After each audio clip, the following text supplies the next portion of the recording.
Hello, everyone, and welcome back to Arcadia Fallen. Here on Twitch, I am, of course, Breakman Z. And I know it's been a little bit, but we're gonna get right back into the game here.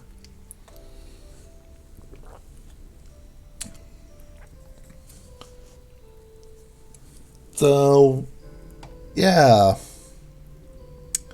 Shit's getting real, folks. Because apparently our big bad demon who has possessed Ronan, he has a spirit locket that can tap into souls. Yeah, I don't foresee that being any problem whatsoever, so let's get back and see what all we have to do from here. Alright, so we got a number of options.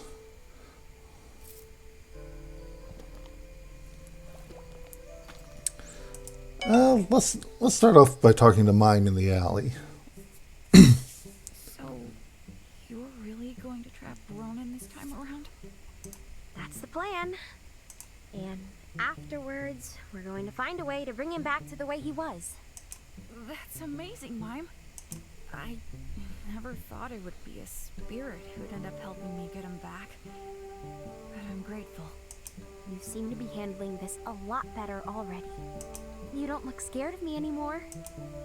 Well, I'm still a bit scared. But you've been nothing but nice to me.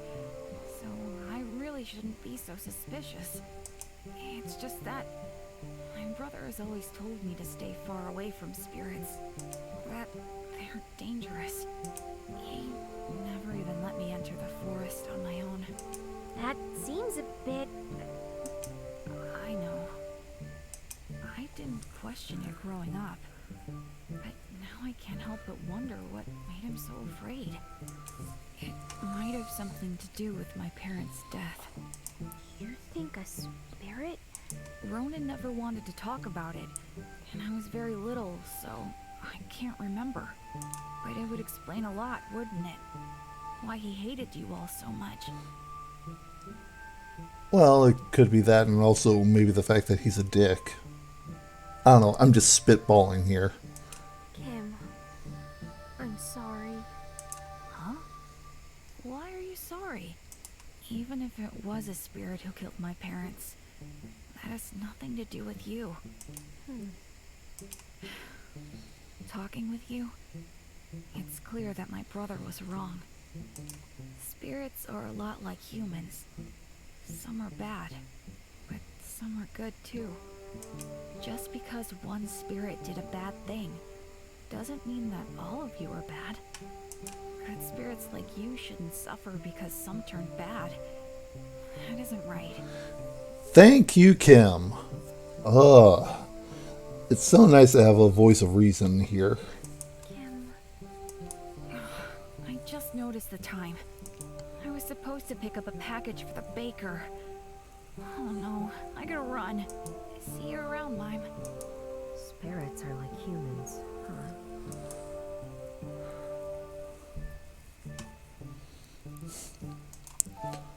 So... The two of you seem to be getting along. Kim's really nice. It's a bit hard to imagine him and Ronan being related, actually. Oh no. I was so excited to tell him about our plan, I didn't think to ask about his brother.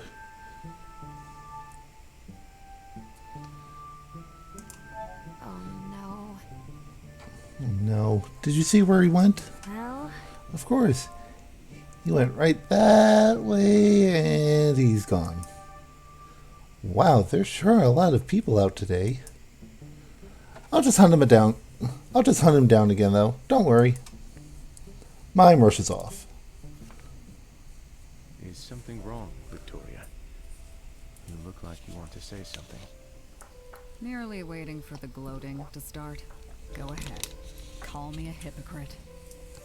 You should know by now, I'm not really the type to revel in others' misfortunes. which somehow just makes this even more frustrating. I criticized you for going against orders, and now I went and did the same.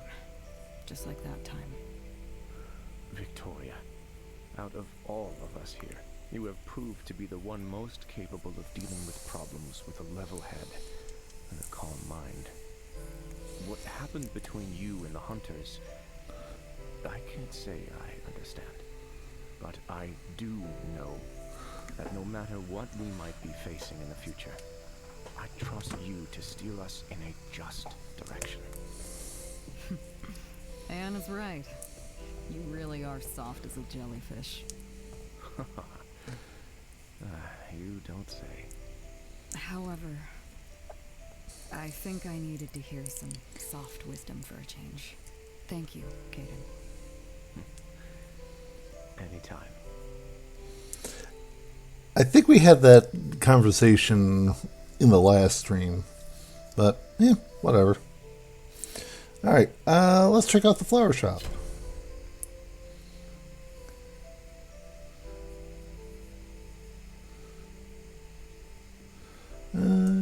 Yeah, you know, let's wait for Caden. And then I told him, "Sir, that's not a rose." And he... You've spent the evening at Quinn's. You've all taken turns keeping an eye on the flower shop. Not that you're keeping much watch at the moment, as Quinn has brewed herbal tea and the two of you are busy sharing your best weird customer stories.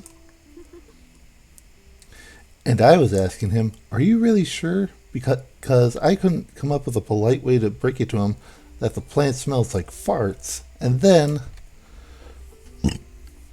the door to the back opens and the two of you turn to see Caden walking in, looking awfully tired. I've checked round the shop again, but there's no sign of either demons or Ronan. Thank you. Thank you for the help, Caden. Actually, Don't thank me yet. It doesn't mean he hasn't chosen to strike. You look like you need something to warm you up. I'll go brew some more tea. Quinn gives the man a meaningful look and then goes out into the back.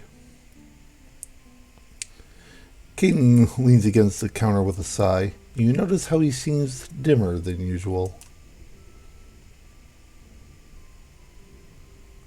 Are you okay? Are you okay there, Caden? You look rather dim. I'm fine. Or I will be in a moment. more of Goldner's men are prowling the streets.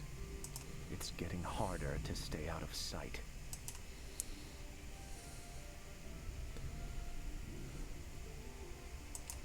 That guy. We'd better be prepared for him pulling something too. I don't think he'll let this one go. I agree. Caden's eyes are fixed on the streets outside the window, but they seem unfocused, somehow. Like his mind is somewhere else. Caden. You know you can trust me, right, Caden? I don't mind listening if you have something on your mind. I see. I know. These are just pointless musings, though. You know, Seeing the library and hearing Michael's story, it got me thinking. When we met and Michael said your people had destroyed their own historical records, I didn't believe him. I don't understand. Such a thing would be unheard of in our society. Yet I cannot deny the evidence when it's presented to me. I've never really given much thought to how precious my people's collection is. That knowledge is something that people will kill to obtain, or to destroy. How curious. I suppose I've gained a newfound respect for my elders who have worked so hard to preserve our history, even if I still don't agree with their apathetic view of the outside world. I thought I had to leave to change history, but the act of preserving what came before, that too can be used to change what is to be.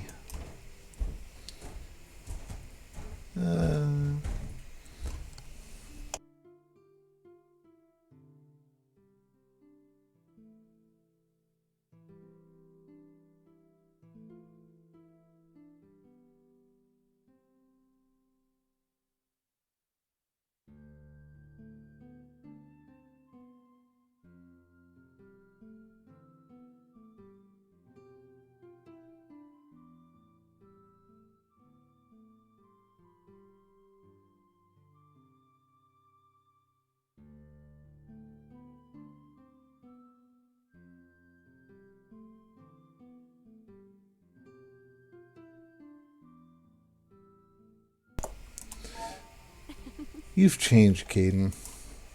It sounds like this experience has given you some new perspective. Really? Perspective, huh? I have been thinking about what I will do once all of this is over. We are making a difference here. I am making a difference by being in this place. I am nowhere near to making amends for what I've done. But perhaps in time, I will be able to face my elders and tell them what I've discovered. I wonder. It sounds like you're planning something. Well, You could say that. look. If we succeed in preventing Ronan's plan from coming to fruition, then things will continue as per usual. My people won't know about the disaster that their apathy almost permitted. We can't keep living with blinders on until a successful disaster wakes us from our slumber. It is my duty, I believe, to wake them up. So, Now you're talking about duty again? What is it that you want, Caden? How curious. What I want, huh? He looks at you, then quickly averts his gaze. What I want doesn't really matter.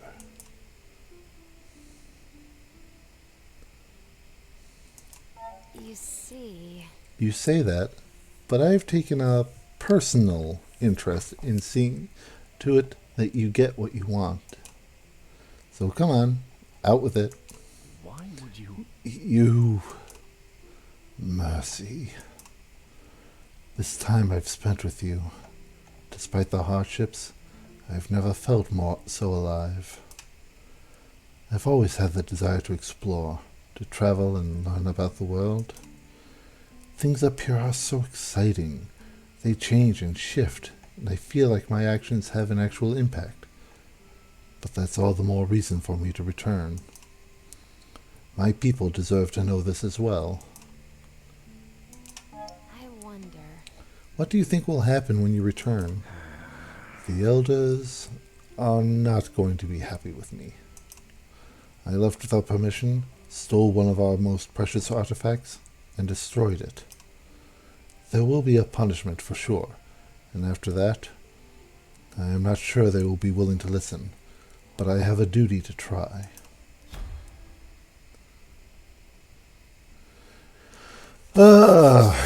Choice will impact Kane's path going forward. You don't have to please them or do what you feel is right.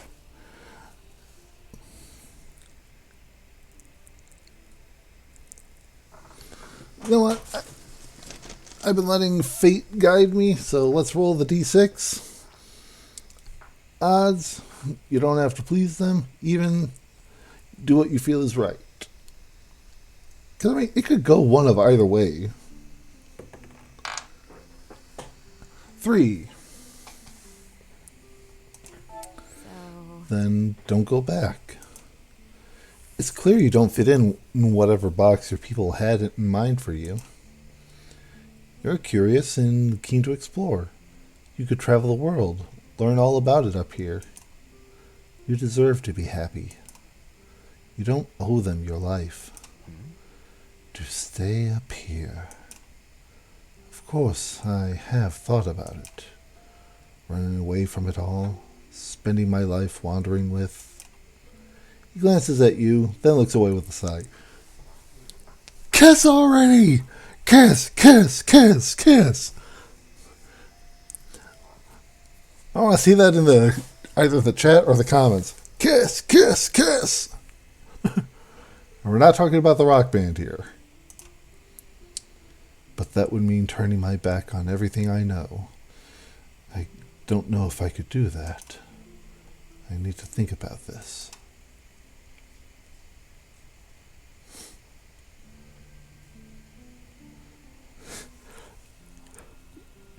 You know what? From what I understand, I'm locked in this in the romance with Caden, so I'm gonna be flirty as fuck.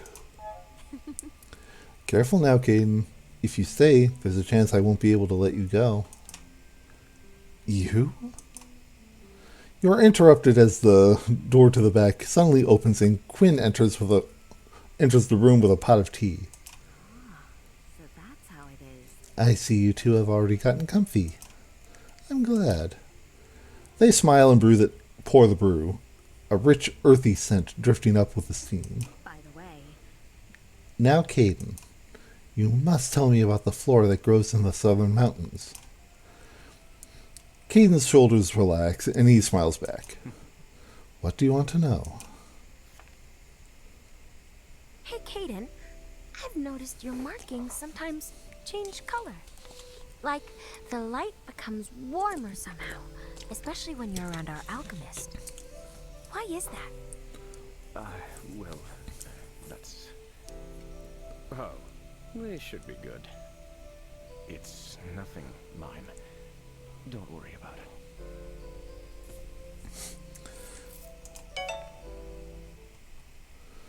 it. Alright. Now we're visiting Quinn. You went to the flower shop and aren't terribly surprised to find Anne already there. You did not, however, expect to find her and Quinn arguing. Uh-oh. I just don't understand why you are being so stubborn. The shop will be fine if you leave for a couple of days. I'll even water the plants for you. While I would love to see you try your hand at gardening, and this isn't just about the plants, and you know that. I can't believe this. Obviously, this is about your safety. Staying here is a huge risk to you, so why? Because I'm not like you. I'm not gonna run away as soon as an obstacle presents itself. Oh, yeah. Damn, Quinn. And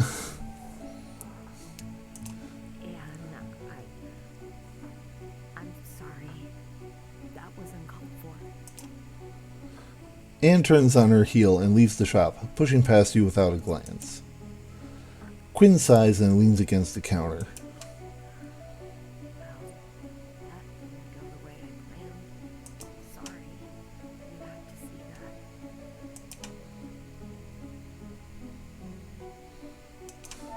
Are you okay?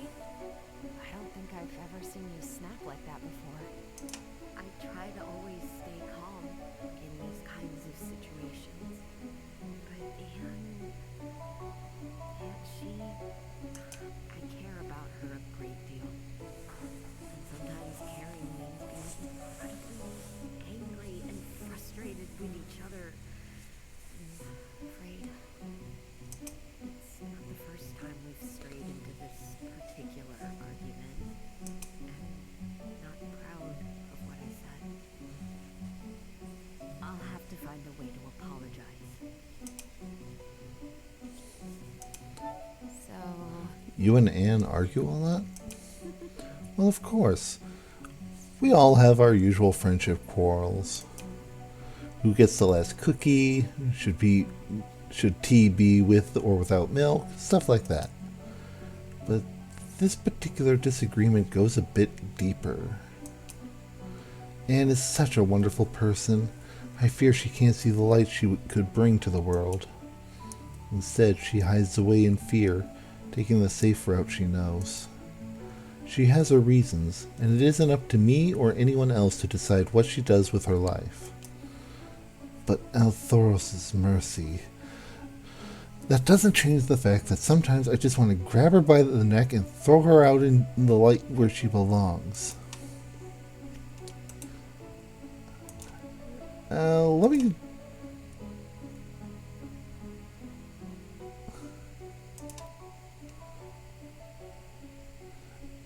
Yeah, for some reason, maybe it's just my headset, but it just seemed like the music was a bit louder. So, continuing. about that. You mentioned Anne has her reasons for shying away from the world. Actually, I understand your curiosity, but it really isn't my place to tell her a story. I'm sure she'll tell you herself whenever she's ready. Are you okay? How are you handling all of this, Quinn? You look so calm, but this is a demon we're talking about. I'm terrified. No use lying about that. But I trust you, and I trust Anne even if she doesn't agree with me on this. I refuse to live my life in fear. Otherwise, what's the point? About that. Is there anything I can do to help you protect the shop and yourself? Hard to say. Elizabeth might know some handy potions, so I'd certainly ask her if you haven't already. Though I think your past encounters with these foes have shown that if they really want to come inside, it's difficult to keep them out.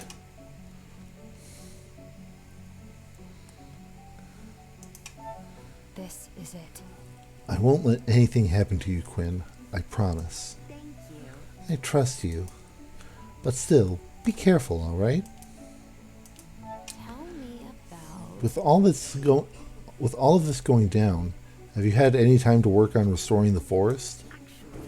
I managed to get something together, yes, but I ran into a bit of an issue that's holding me back. What kind of issue? I need for it to rain. You see, the nutrients in the soil aren't the only thing that was removed from the failed ritual. With no plants to hold on to it, the water dried out as well. A good rain shower would clear the issue up easily, but the weather has been very dry lately, and it doesn't look like it's getting better. So now I'm just stuck here waiting for the rain. This is it. I actually have a potion that might help with that. You reach inside your satchel to fetch a vial for Quinn. This should be good enough to water the area. That's wonderful. A water bomb? Of course, that's perfect. We used to play with these at the academy when we were young. The professors would get so mad. How did I forget? Quinn looked at the vial with a sad sort of smile.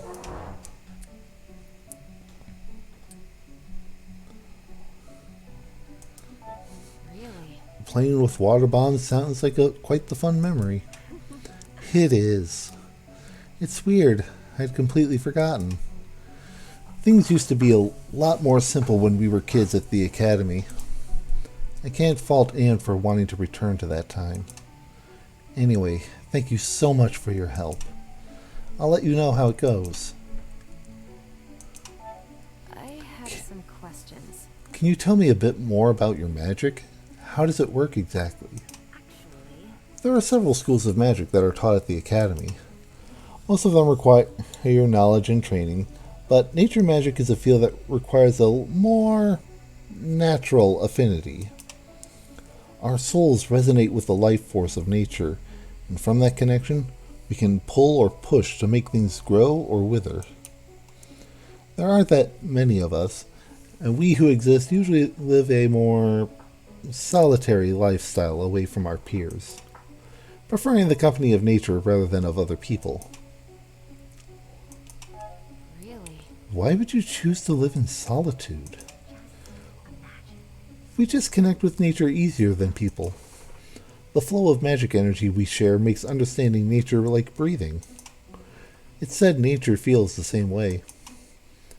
Plants and trees will grow brighter and higher if a nature mage is near, and even spirits are drawn to us because of this connection. All of which serves to alienate us from our peers, so to say. Tell me about... What are the other schools of magic?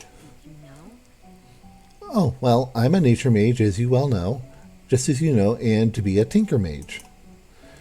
Then there are the illusionists, those that specialize in magic that dazzles and entertains. And finally, the menders, those who study the human body and how to heal and cure sickness and wounds. I'll be off then. I should go and get working on some potions then. Okay, Alex. Take care. Thank you, Victoria. What are you scheming now? No scheming, I swear. I'm merely grateful you've decided to keep the library a secret. For now. Don't kid yourself. This is a temporary solution to give us an edge with our mission. Once the demons are stopped, I have to report this to Alethea. And I shall spend the time you have granted me wisely. I won't forget this. Just don't go and do anything stupid that would force me to turn you in. I promise. You know, I knew from the start that you would be quite the formidable foe to face. I hadn't expected you to be a formidable friend as well. Speak of it to no one. My lips are sealed.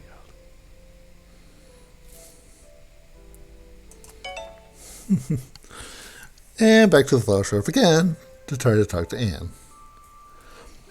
You find Anne hiding away inside her lab, eyes focused intensely on some welding work she's doing. It takes you a moment to realize that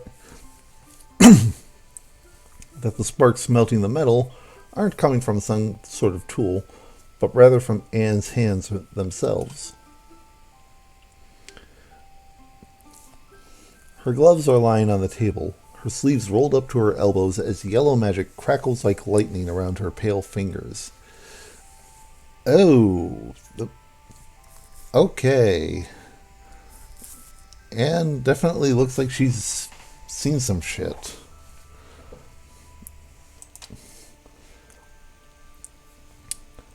You've never noticed them before, but in the bright light, it's easy to make outlines of thick, gnarled scars running up her forearms.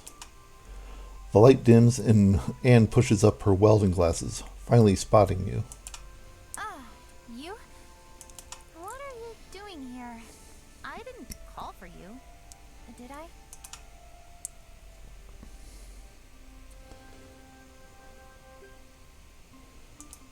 You see...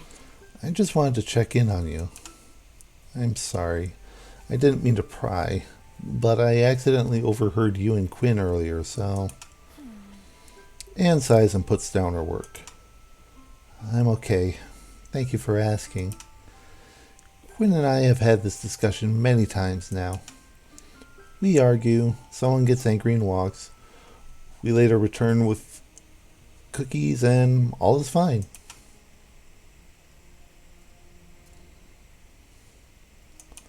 I wonder... How's your work with the dragon sword coming along? Actually, I'm still testing out the material. It reacts very differently to my tools compared to other metals. So far, using magic is the only way to manipulate it. I'll get back to you when I'm ready to start combining this with the spirit locket. So... Anne, what happened to your arms? My what? Anne blinks and then looks down, realizing she isn't wearing her gloves, and then sighs. Ah, you're talking about the scars. Sorry. Sorry, I didn't mean to pry into your personal affairs. It's all right. I can understand why you would be curious. Remember when I told you my relationship with my family is complicated? This would be the reason. She taps her hand. When my powers manifested as a child, my parents did not take it well. that's not all. My family is from a long noble line of government officials in Erodes. And my father is the current paragon of the Western capital. What? Wait, what? Wait, what? That's... You mean to tell me that the guy who gives Alethea her orders, one of the 7 leaders of the Empire, is your father? You make it sound like he's some kind of holy being. The Paragons are just people like you and me.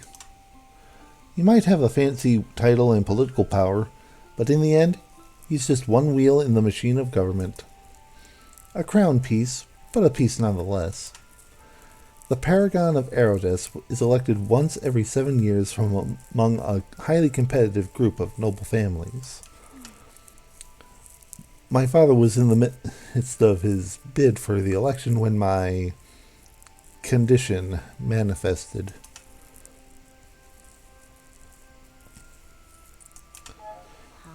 I don't see why that's a problem.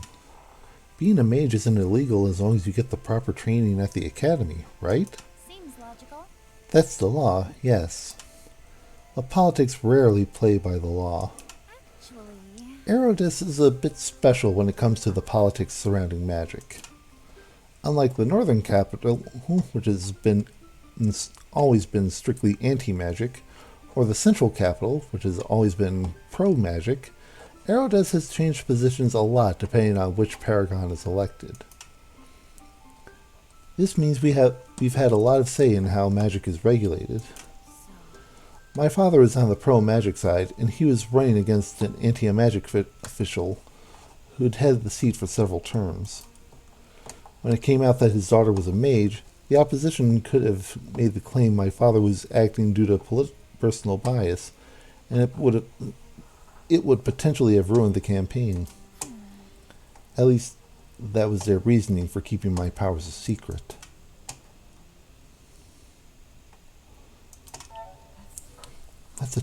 That's a terrible way to treat your child.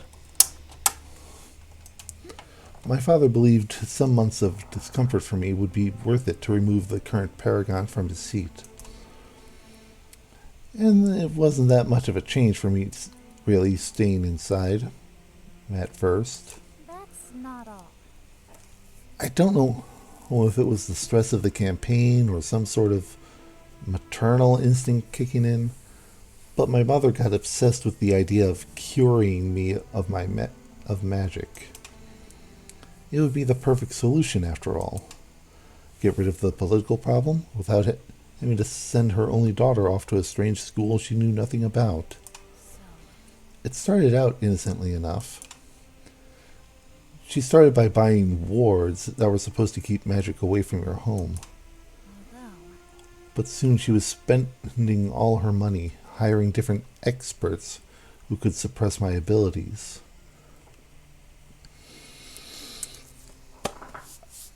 I am seeing a comparison here to real world events, and I am not a fan of the mother, shall we say. They did all sorts of experiments to try and remove the magic from me, all of it complete theater. They were nothing but a bunch of quacks preying on a desperate woman, after all. That's how I got the scars. That guy. And that's horrible. How could they do that to you? I've asked myself that as well. When my father was eventually elected and returned home to discover what my mother had done, things exploded. He tried to salvage the situation, but before he got a chance to cover things up again, I was saved. Demon hunters had been investigating my family for other reasons and stumbled upon my parents' dirty secret. The political scandal that followed was disastrous, I've heard, but I was thankfully spared all that. The hunters took me from that place and to the academy, my one true home. Actually, That actually explains a lot, especially your wariness of the outside world. That's not all. I want nothing to do with it. If my parents had just been some fairy tale villains who hurt me out of malice, it would be much easier to dismiss my experience as an outlier. But it is the system that allowed this that I cannot forgive. Can't believe this. I was mad at the world for treating people like me like we're monsters to be feared. I resented my parents for their fear, their ignorance to actually trust some crooked loony over the medical professionals I knew they had access to. And I hated that man, that expert who was just a glorified salesman, living on the fears of the desperate, selling cures and solutions with lies and deceit. I never wanted to return to that place, to that world. That's why Quinn and I can never seem to agree on this. They want to believe there's good in everyone. I know that everyone has the potential to act like a monster. It's just... Life at the Academy is so much simpler. There's none of that political theater, just experts, real experts, pouring their hearts into the pursuit of new knowledge. Teaching people to be critical, to be curious, to never stop asking questions. The world outside will never come close to that.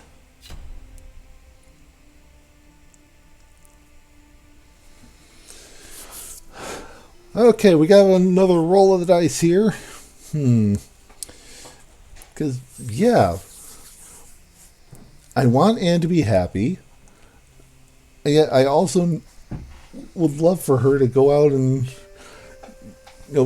spread that knowledge of the outside world to everybody. Just wanting to go, hey, wake the fuck up.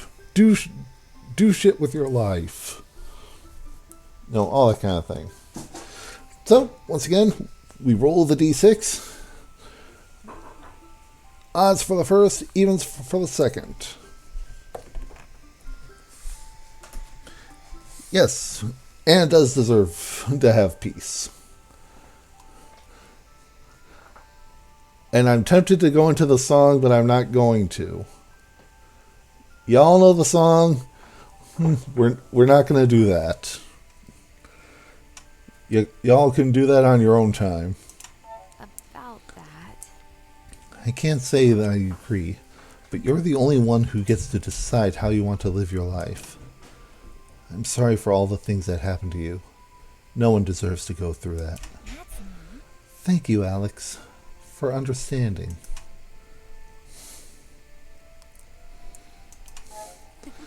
I just wish for you to be happy, wherever you might end up. Thank you. Believe it or not, but I wish for the best for you as well. I didn't think I'd ever connect with anyone besides Quinn this way, but here we are. You're a good friend, Alex. I honestly didn't expect to find that out here. That's new. I think things out here might not be quite as bad as I imagined. I still have my dream, though. And to make that a reality, we have a demon prison to fix. So let's do our best so we can both get what we want, okay? Here, Michael. I have something for you. Sweet roll? Mine. I didn't realize I was being such a bad influence on you. I paid for this, unlike some people. It's just, after everything that happened with the library, you look like you could use something to cheer you up a little. Was I really being that transparent? A little bit, yeah. You are more perceptive than I gave you credit for. Huh?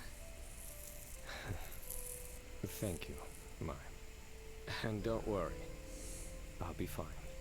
Besides, how could I not be? There's such lovely friends looking out for me. When you say it like that, you sound like you're gonna get yourself into more trouble.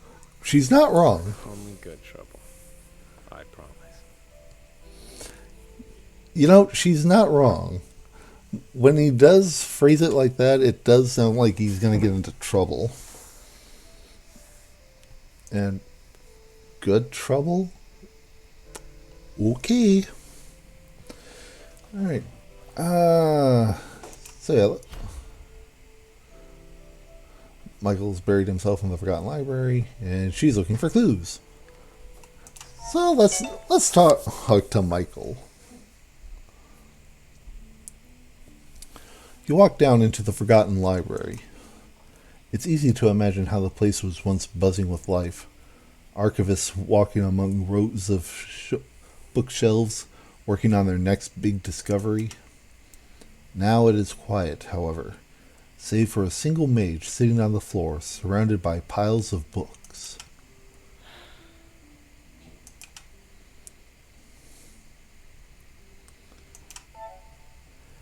Hey there, Michael. What are you working on? Michael looks up, startled by your voice. He looks a bit gaunt, like something heavy is weighing on his mind, but it is easily masked by his smile. Ah, Alex.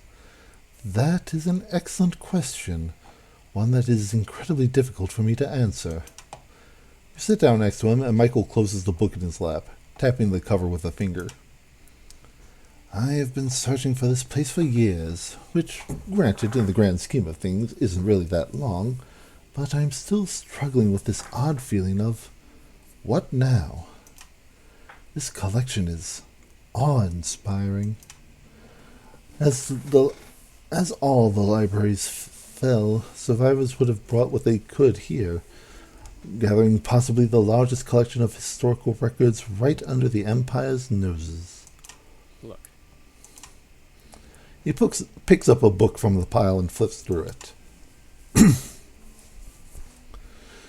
This is a full record of heirs to one of the biggest noble houses in the central capital, most of them illegitimate by the looks of things. Oh, this one. He picks up another book. An account of how an incompetent general accidentally ran his army through a quiet farming village during the conquest of the North. And a detailed description of the hoops the officials had to jump through in order to cover it up. They are all like this. He gestures to the massive collection around you. Rows upon rows of documented history. Detailed accounts of crimes and corruption. The very worst and best humanity gathered on dusty old pages.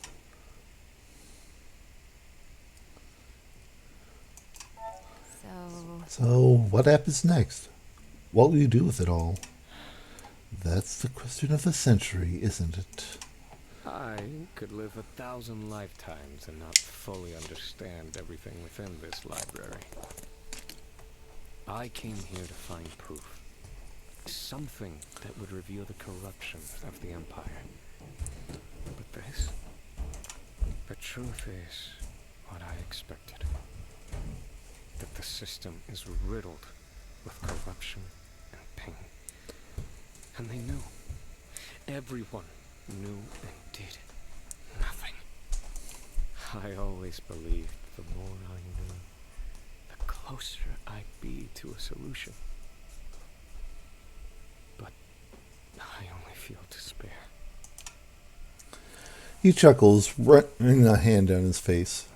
You've never seen Michael like this. Defeated. I guess in the end, Rune was right. I would not find what I seek in this place. No gratification.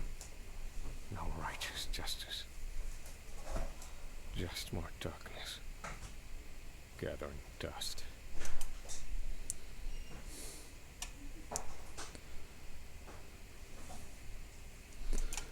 Oh, hold on. He doesn't like you to give up like this. Oh, how would you know? How well do you actually know me, Alex?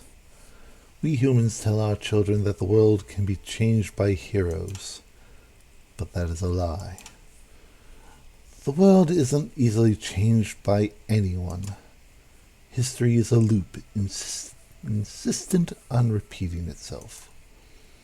Once you see that loop, you can either live that life in frustration, screaming at the top of your lungs the truth to people who don't want to hear it, or you can just accept that the world isn't going to change and move on.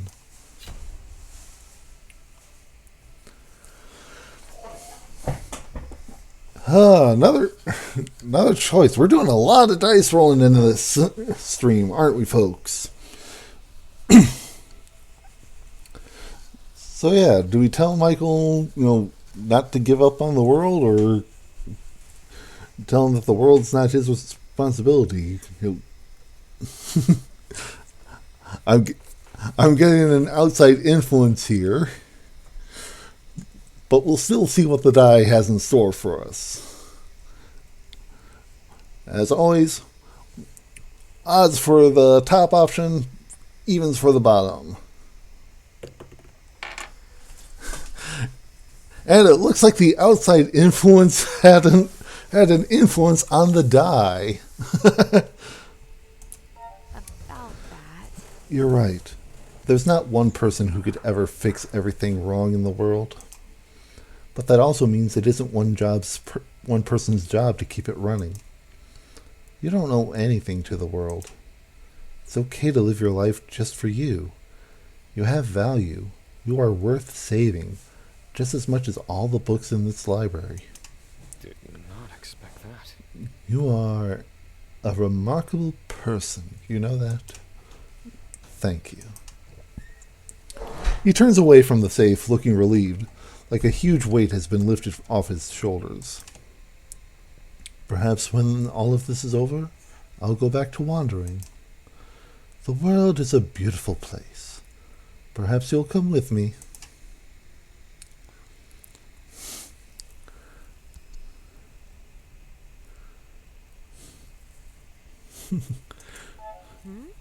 After all this excitement, I don't think I could ever just stay here and live my life as I did before. I'm going to need adventure in the future to keep my adrenaline levels up. Sure thing. It's a deal, then. Of course, all of these musings are not worth much unless we succeed in the task at hand. Quinn is a lovely person. I would hate to see anything bad happen to them. And as for Ronan, I still wonder what his connection to this place is. If his plan all along was to steal the spirit locket here, then he must have been aware he needed both blood and your locket to enter. The locket he could steal, but the blood? I'll have to check in on something. I thought we were done with all of these secrets. I can't give up all of them, now can I? Again, the Zelos comparison reveals itself. That is why Michael is the Zelos of this game. And seriously, folks, if you don't know who Zelos is, watch the anime series Slayers. You will get it and you will love it. You wouldn't find me nearly as interesting if I did. See you around, Alex. He walks off and disappears deep into the library.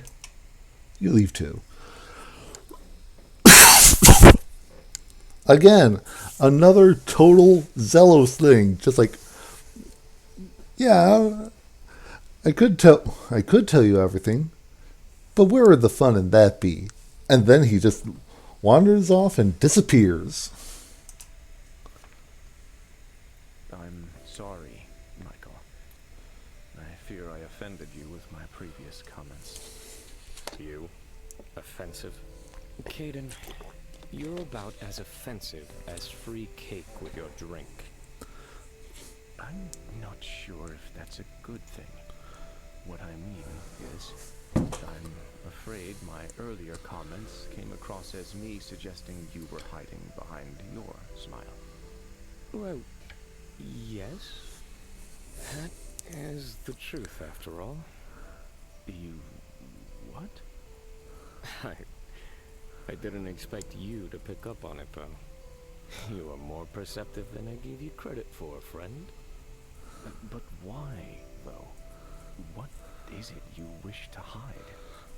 There are many things in life better handled with a smile. Even a fake one. For what it's worth, I usually don't have to do so around you and our other friends.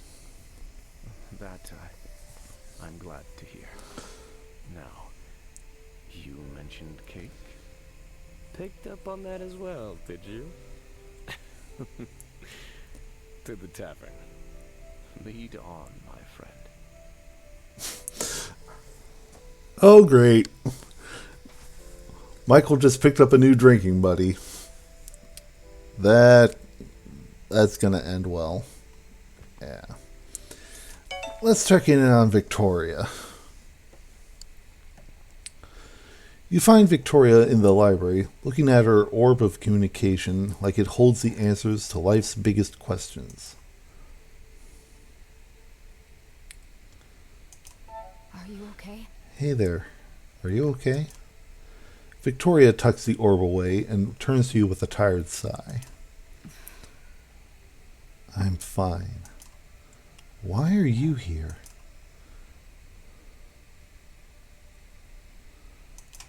You see... I wanted to see what you were up to. I enjoy your company, after all.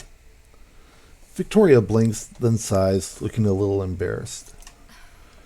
This is... Right. Sorry, I'm not used to people making social calls. She sighs and looks down at the orb again. This is the first time I've ever kept something from the commander. It's unsettling.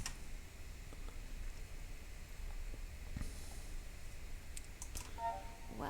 You made the right decision. We need to use this moment to our advantage. Of course I know that, and I stand by my decision. Otherwise we wouldn't be standing here. She'll understand as well, when we are successful. Look. I trust the commander fully. I owe everything to her. She took me in when I had nowhere else to go. Trained me. And gave me a job. A purpose. I will always be indebted to her for that.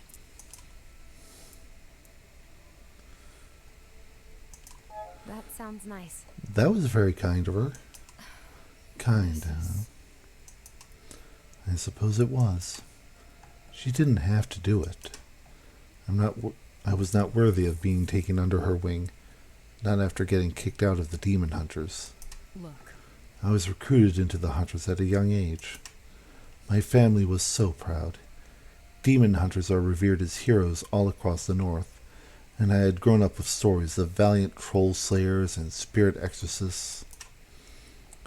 The requirements to enter are steep. It's rare that commoners make the cuts these days, but I was determined. I went through the study, years upon years of studying. I proved myself worthy and was awarded a blade of my own, the mark of a true demon hunter.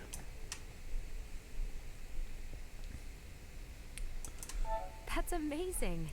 That sounds really tough. You're quite amazing for making it. Victoria looks surprised by the compliment, then looks away with a huff, glaring at the wall. Yeah, well, it didn't last. About that. I made a mistake. I ruined a mission by ignoring the rules, just like what I'm doing now. It was supposed to be our first real mission, to officially initiate us as hunters. 2 of us were new recruits. We had completed our training together and were so excited to finally prove ourselves. But the demon we were tracking turned out to be a lot more powerful than the scouts had reported. We were losing, and I was forced to make a choice. To save the civilians we were there to protect, or my fellow hunter, my friend. So... How does one even make such a choice?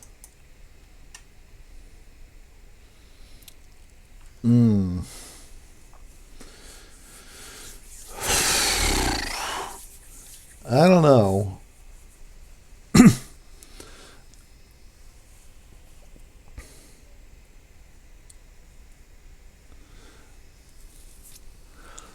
I mean, do you protect your friend, someone that you worked and grew up with, or do you save a bunch of strangers? I don't know. I think this calls for another roll.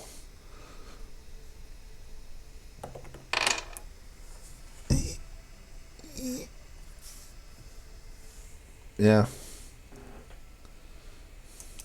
Actually... I would try to save as many as possible, even if it meant saving someone other than my friend. That's what I was trained to do, what I thought I'd do. But it's entirely different when you find yourself in that situation.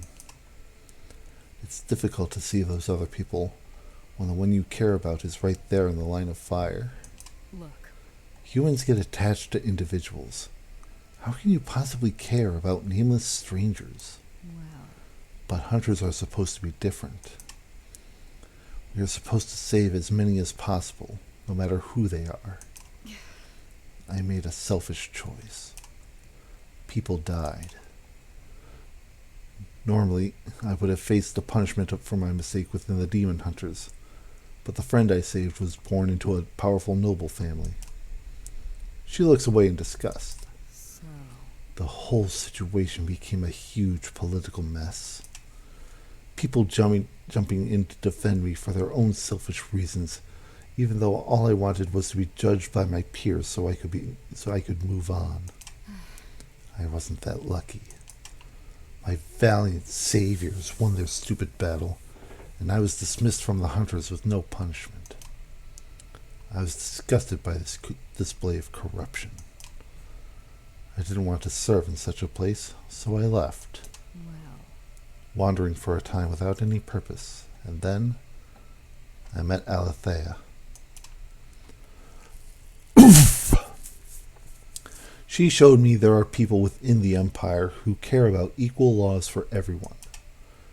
To me, she's an inspiration for what every knight should be.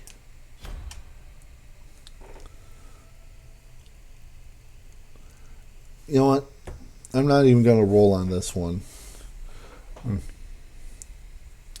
Because, yeah, laws are good, but you gotta have some morals, otherwise they're just words. I see. I understand that laws are necessary, but you need morals to balance it out. I don't think you did anything wrong by following your heart. You would have only been in the wrong if you hadn't saved anyone at all. Victoria huffs in disgust. I shouldn't be surprised you would look at it that way. Foolish.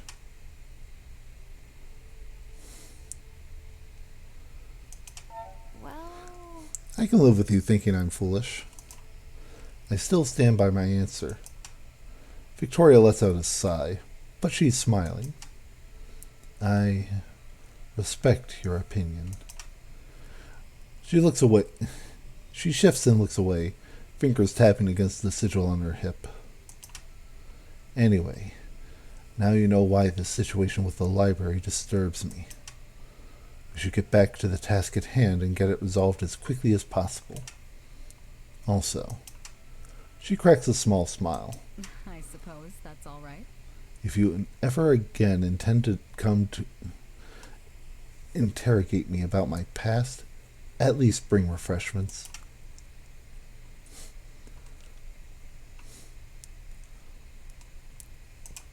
well, I'll be sure to arrange for a proper tea party and extend an invitation. Don't you worry. Victoria surprises you by actually giving a chuckle at that, shaking her head. Whatever. Come on, we've got better things to do than talk about food. You leave the library. Anne, how's the work on the locket coming along? They're making good progress. Now that we know the true purpose of this spirit alchemy, it's making my work a lot easier. Somehow I doubt that, but it's good to know you're feeling optimistic. Oh, Something on your mind? I was just realizing. If things were different, you'd make for quite the demon hunter, Anne. Oh, please. Mages can't be hunters. You know that. What if they could? Would you want to become one? That's an interesting question. Had you asked me years ago, I might have jumped at the opportunity. They saved me after all. But I'm starting to realize that the hunters didn't save me. They put me on the right path, for sure. And I will always be grateful. But I'm the one who saved me. I picked myself up and got this far. And I'll be the one making my dreams come true. I am glad to hear it. I'm sure you'll succeed. Well, obviously. I am a genius, after all. Alright. So let's head home and see what we can do. You find Victoria in the alchemy shop together with Elizabeth. So, it is the spirit alchemist? The people never were that creative, picking names for their so-called heroes. It's such an honor. You were knighted before all the paragons. They gifted you a silver chalice, the highest award for military service. And it makes for a fine paperweight, but isn't worth much else. I don't understand, but why are you here? You could be the highest ranking officer on the continent, and maybe even petition to be a paragon yourself. Don't fool yourself, Victoria. I might not be a mage, but anyone who has been as close to magic as I would never have been allowed into the inner circle of the capital. But the world is a complex place, Victoria dear. I have many reasons for being here, much like you have your own reasons for being in Alithia's employ, instead of with the demon hunters. Victoria leaves the shop, shooting you an odd look on her way out. Here for some more training.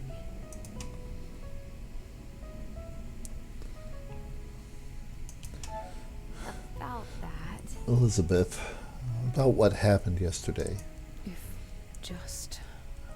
Alex, I am so sorry for all of this. When I took you in as my apprentice, I had put that life behind me. I never wanted for you to get tangled up in any of that.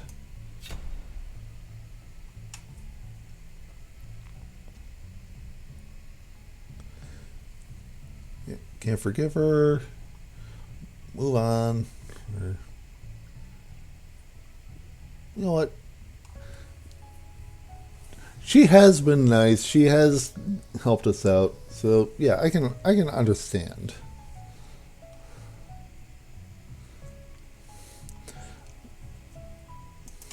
Okay. It's okay, Elizabeth. I understand. This doesn't change my opinion of you. You're still my teacher. Hmm? Alex? You are just... Thank you, dear. Thank you. Your teacher clears her throat and straightens up. Anne tells me you managed to tap into the demon spirits during your fight with Ronan last night. This is good. Your skill has progressed much faster than I could have hoped. With this, you will be able to create potions that are exclusive to a spirit alchemist. Though I must warn you, using such volatile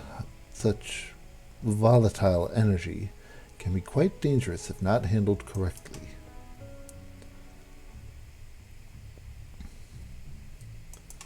I wonder. Would any of these potions be useful for protecting Quinn? Yes. Very much so. I believe it would be wise to start by teaching you how to make protective wards. With your new abilities, you should be able to make some strong enough to keep even Ronan at bay. However, I'll need you to check in with Quinn and pick up more ingredients. I'll do it. Okay, I'll go right away. Thank you, dear. Once you return, I'll teach you how to use these new powers of yours. Hopefully without ruining the shop.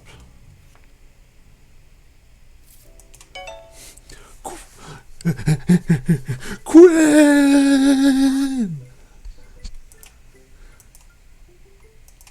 I wonder. Elizabeth is going to help me brew some wards for your shop, but we need ingredients. Can you help? Oh, you'll love this. Of course. I'll get these for you right away. That should be everything. Here you go. Thank you. Thank you so much, Quinn. It was no trouble. Good luck with the potion making. I'll be... Take care. And now, oh, How did it go? I'm ready. I got the ingredients. Let's make these wards. I see. I'll show you how it's done.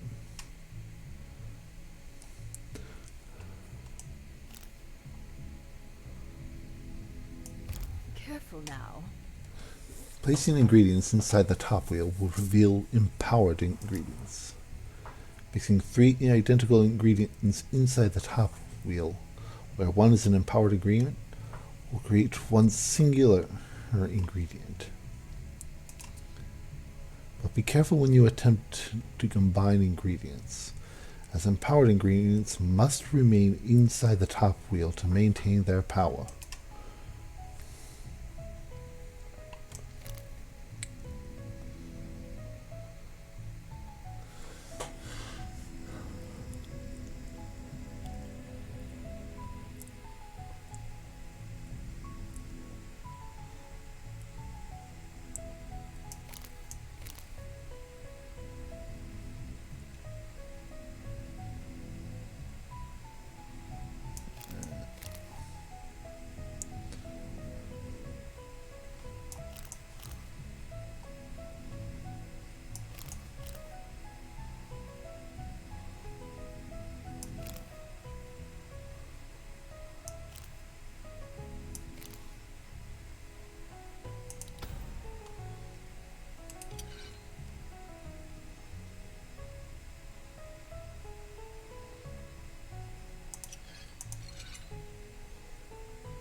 Let's try that again.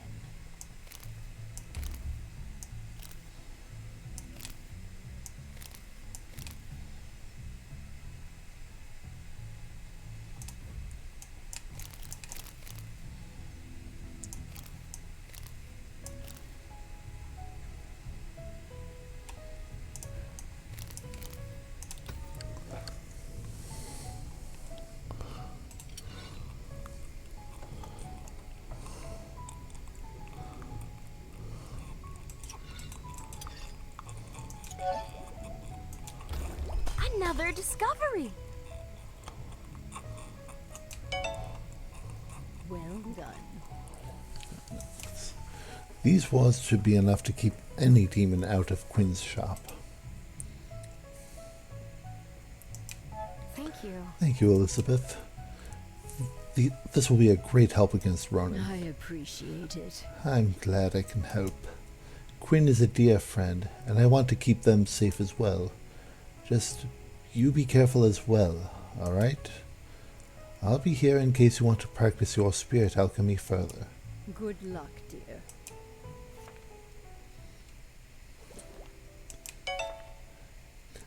Yeah, I do want to practice more. Welcome back.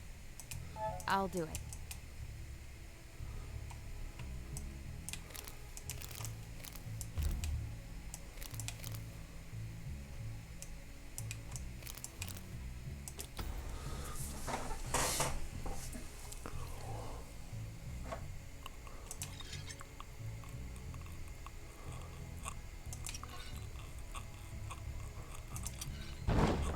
Oops.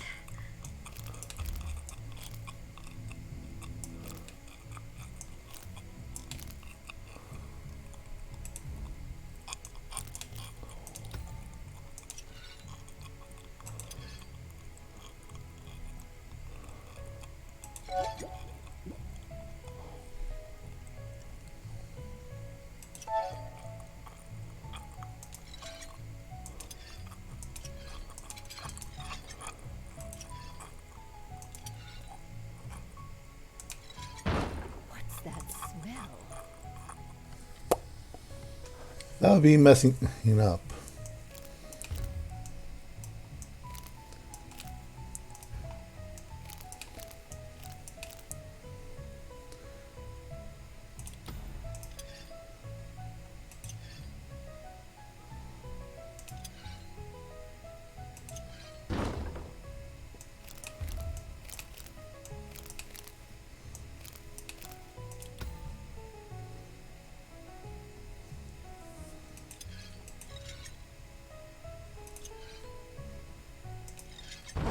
Let's try that again.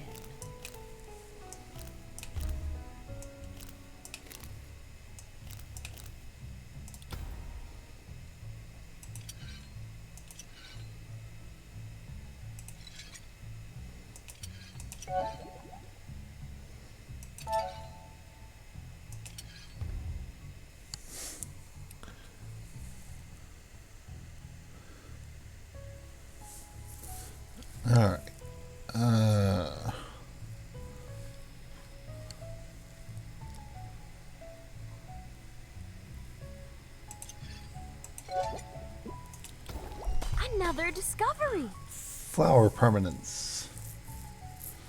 Tired of your beautiful flower crowns wilting? This potion will make them last for eternity!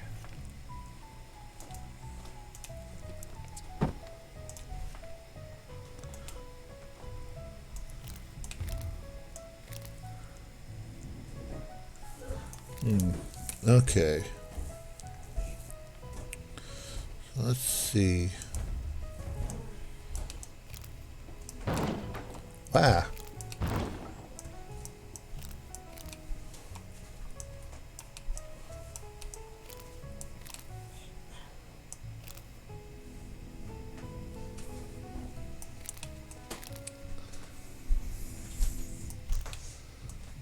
There's one more they can. Oh, that's not it.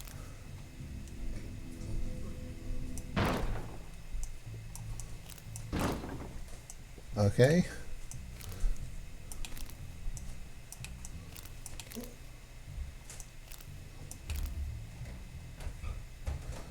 No, not that.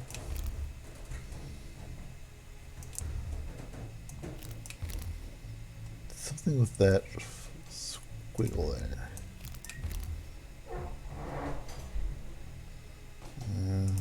No.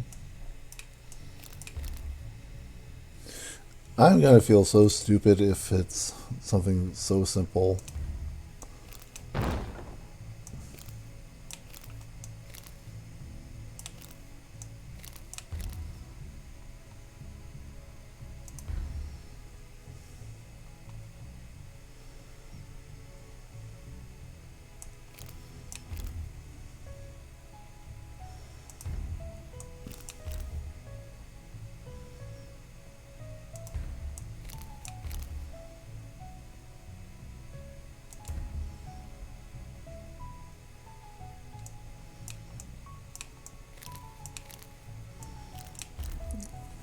Because I obviously can't put that up top, because then it'll all explode.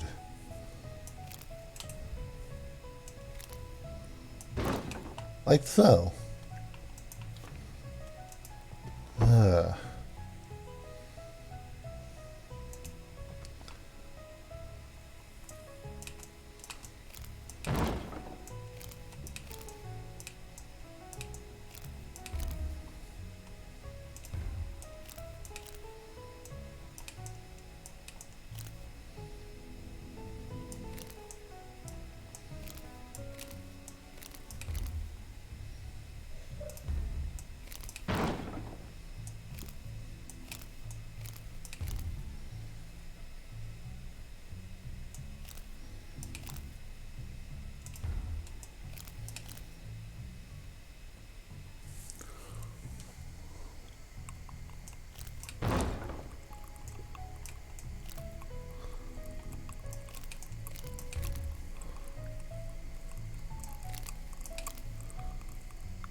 Careful when you add that.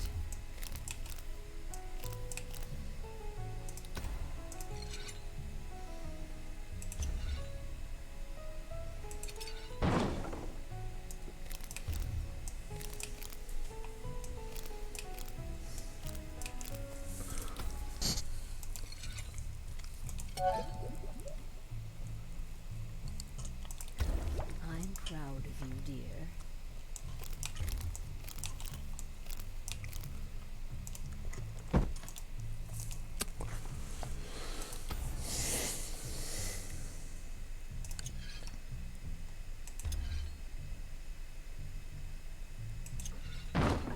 Oops.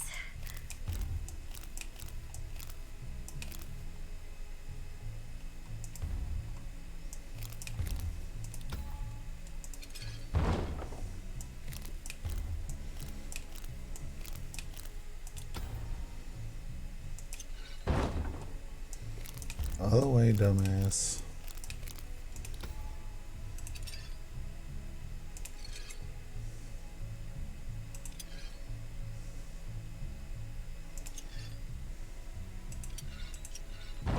Patience, child.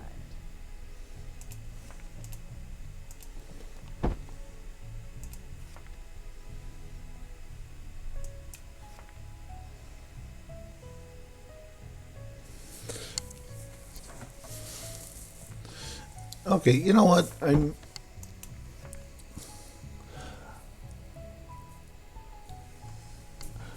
I'll tell you what.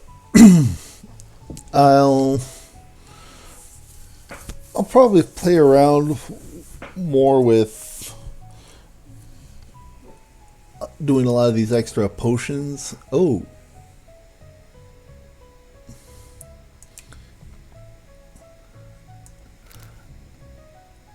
I was going to say we'll just move on with the game, but then this popped up.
Another discovery.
Ah, crap, I can't remember what I used.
How about this last one?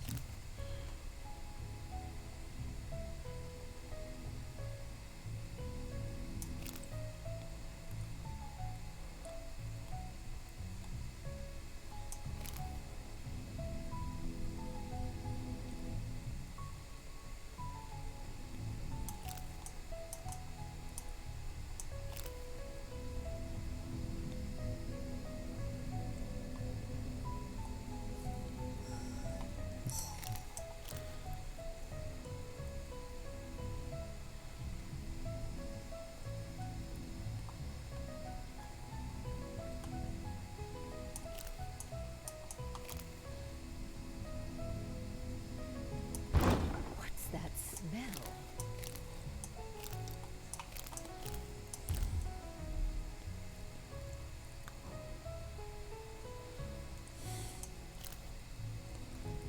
What's that smell? It's the smell of science.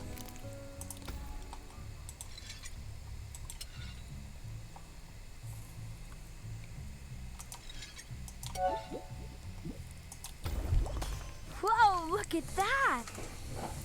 Okay, cool. We have a smoke bomb.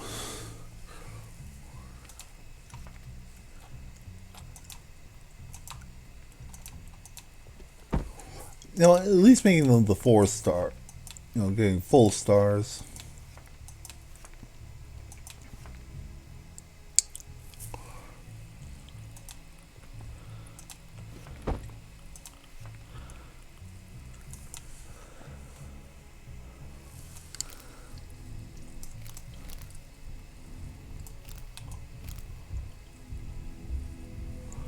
That's something I can kind of worry about later.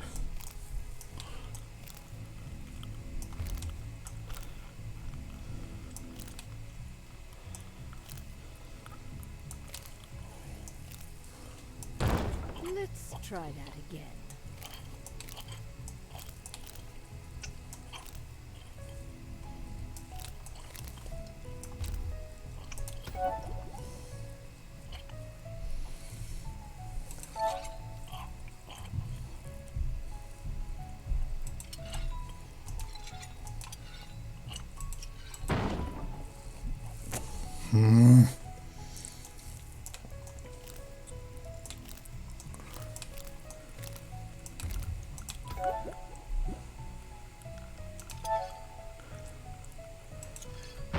Careful.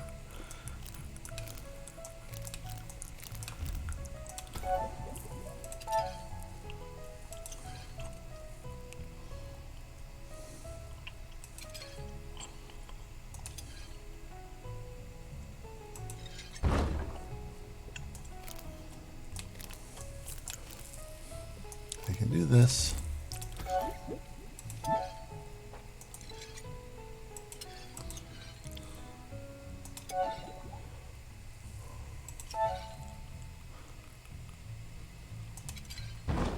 Oops.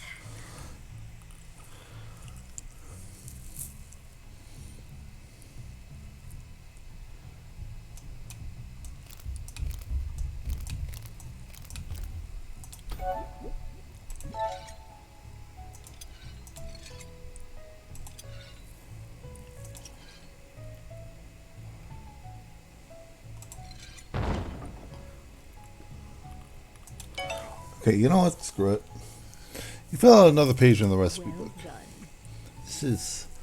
I almost can't believe how much you've grown already, Alex. Like it or not, you truly have become a great alchemist already. Elizabeth looks impressed. You think you might be able to ask her more about her past now. About that. Just how did you become the spirit alchemist, Elizabeth? What happened during your time with the Empire? Elizabeth looks uncomfortable, silently mulling over her answer before she sighs. It's not that simple. It all began with the uprising in the north. Some mad mage had roused the spirits of some vicious demons and was wreaking havoc across the mountains. Our normal weapons were proving ineffective, so a lot of effort was put into finding a solution. I see. A young prodigy tinker mage, Liv, came up with an insane idea. She wanted to create a portable device that could be used by non-mages by fueling the spells with the souls of demons. It was the perfect solution. Get rid of the demons by trapping them in the very weapon, then used by the human army behind them. Everyone thought she was insane, of course, but she somehow managed to claw herself into a small research budget and approval of the Paragons. A small team was assembled. Liv, of course, and a spirit mage, Bjorn, myself as the unlucky guinea pig, and 2 knights from Erodes, Chris and Alethea. We were stationed out here in the boonies for years, and the 5 of us became almost a family of sorts. Our days were spent assisting Liv in her vision. Eventually, she was successful. Just... The spirit locket she built was exactly what was needed to turn the tides. We all went there to the front lines ourselves and saw things to the end. The uprising quelled, and I and the others were hailed as heroes.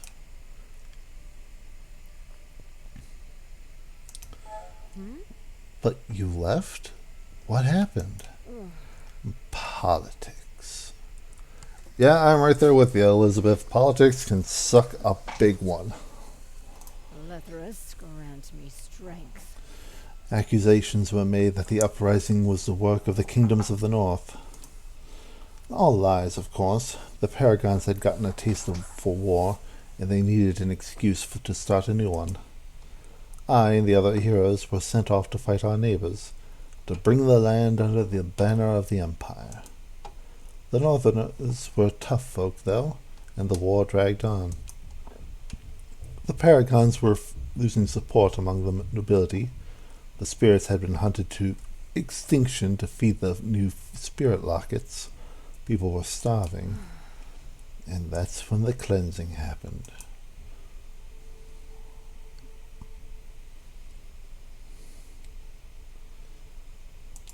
This is... They didn't. They used them as a distraction? Elizabeth smiles wryly. Yes. Scapegoats, more precisely, but yes. I see. When your failed politics are throwing the land into chaos, it's much easier to blame the ones documenting the truth than to actually fix things. The Empire made up some excuse, found a corrupt mage or 2 to use as an example for the entire profession, and then they sent us to kill them. And we did. Elizabeth has a faraway look in her eyes as she speaks. If just... An entire line of mages, slaughtered with the very weapons they helped create. The war was eventually won, the kingdom was annexed, its people fleeing into the mountains. And I left the Empire. I see. You did the right thing leaving them. It's not that simple. Did I, though? It was the system that started the war and pit us all against each other. But I was the one on the battlefield. I could have left sooner, but I didn't. I was too blinded by our first achievement, by love, to realize where it was all going. Alethea doesn't see it my way. She still believes it was the only way to gain peace. If she truly believes that, or just needs to believe it to justify what we did, I don't know. I hope Victoria doesn't take after her in that regard. She is a sweet girl. She deserves better. But that is quite enough of that. I am tired now. Be careful out there. Please excuse me. Alright, so yeah, I'll figure out more with the alchemy later. I think we've got enough to kind of deal with shit now. So let's move on to set up these wards. I'm ready. I have the wards from Elizabeth. Let's prepare our trap for Ronan. How lovely. Okay, if you're sure. I'll let everyone know we're ready. Yep, This is it. I'm ready. Let's call everyone. Okay, let's do this then. As the sun is going down, you all gather up at Quinn's shop to set up the wards you and Elizabeth made. Victoria is pacing near the door, and even Michael has the good sense to leave her be. It's been quite a while without Ronan making another move, and it's driving the former spirit hunter nuts. Quinn is taking it in their stride, however. Looking delighted to have so many guests, they have been flitting around, serving tea, and are now engaged in a deep discussion with Caden about the flora found in the southern mountains. You finish setting up the wards just as Mime comes creeping in through the door, the bell giving her away. How curious. You are cutting it quite close there, Mime. A few more minutes and you'd be trapped on the wrong side of the ward. Sorry. I didn't mean to be late. Are you okay? Hey, Mime, is something the matter? You've been gone for a while. What? No, everything's fine. Perfectly peachy. See, it's that nervous laugh that makes me go, okay, what the hell's going on, Mime? What now? You've been disappearing an awful lot lately. I decided to put some trust in you, given everything that's happened. I hope that was not misplaced. Come on. Of course not. I'm not doing anything wrong. I've been keeping a lookout for Kim. We wanted to ask him about his brother, right? I thought it was odd that we hadn't run into him yet. I mean, the town isn't really that big. So I'm kind of worried. Oh no. That is quite worrying. Hear me out. Right? I know we have to stay here and focus on protecting Quinn, but You see, he's just really nice, and I don't want anything bad to happen to him. I know we haven't actually talked much, but I just get this feeling from him. It's a bit difficult to explain, but his soul smells like home. really? Home? Quinn has stopped pouring tea and is giving Mime an odd look. Yes, I know it sounds odd, but he reminds me of the forest, of tall trees and grass and wildflowers.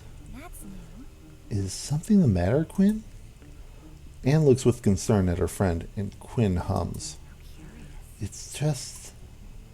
I just talked with Alex about this earlier. Nature mages like myself are often those most vulnerable to spirits. They seek us out unprovoked because the magic we use is appealing to them. We feel like nature, so to say. Really? Huh, I guess you do give off a very similar feel, Quinn. I always just assumed it was the shop that smelled like this. Huh, the more you know. Mime, I think you're missing a detail here. Huh?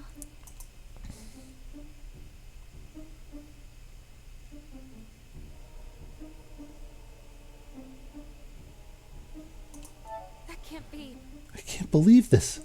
Kim's a mage? Whoa! He is? Wait, so that's why he was able to see me in the woods when we were looking for lilies. It totally makes sense. He what? Why didn't you say anything? Yikes! I just assumed I had messed up my spell or something. This is bad. If Ronan is aware of this, it's likely Quinn wasn't the target at all. You hear the bell of the door. You whip around to see the haughty grin of Goldner as he confidently strolls in. Oh, great, the douchebag. Good evening.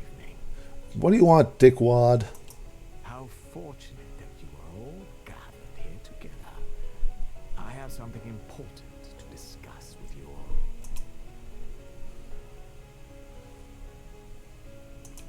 about that. Can't this wait? We're in the middle of something important here. As if I'd be dismissed by such a pathetic excuse. Disgusting. I know you're the ones who broke into my home and stole some precious documents of mine, and I am here to get them back. Oh, yes?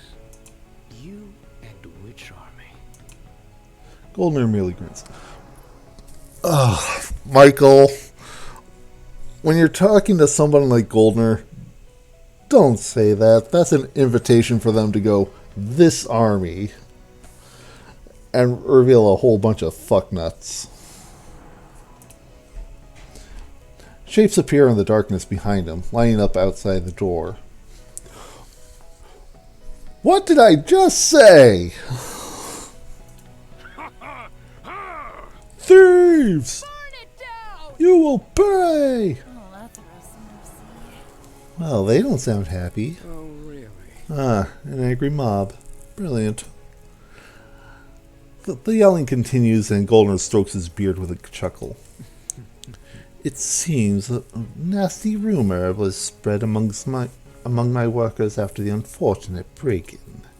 The thieves walked off with not only my personal belongings, but also their precious salary for the next month.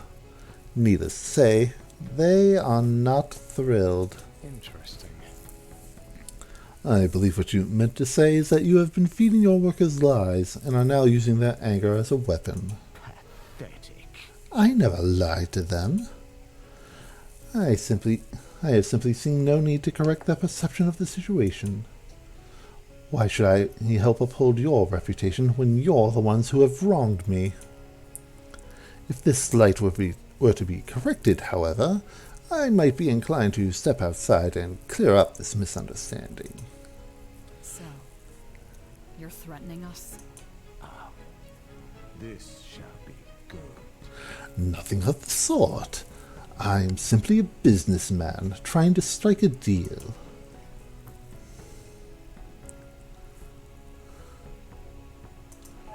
So, I don't think you understand what's at stake here.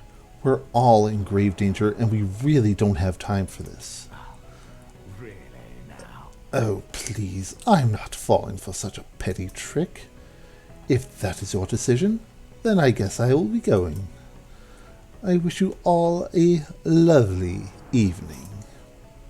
With a mock bow, he strides back towards the door. Mime suddenly tenses behind you, grabbing onto the back of your shirt. Something's wrong. There's something outside. Goldner opens the door, walking out with a confident gait right until a fist connects with his gut and he is thrown back with a yell onto the flower shop floor. What in the world?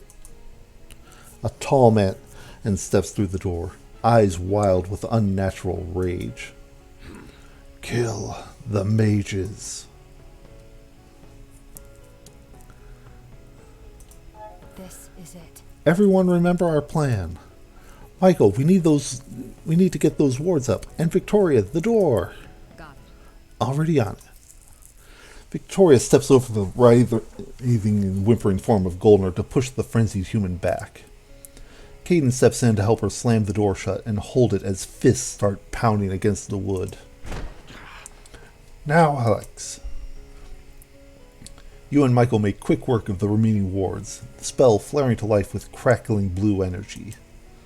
It bends and bounces like a great soft bubble around the shop, and the fists and stones hammering away on the outside are repelled with a soft bounce. Well, isn't this neat? That should keep them out, though it will also keep us in, with that guy. You all stare at Goldner, who is slowly recovering from his fall, wheezing and spitting angrily. What the? That imbecile punched me? When I'm done with him. He pauses, realizing with a bit of delay that you are all staring at him with varying degrees of exasperation and amusement.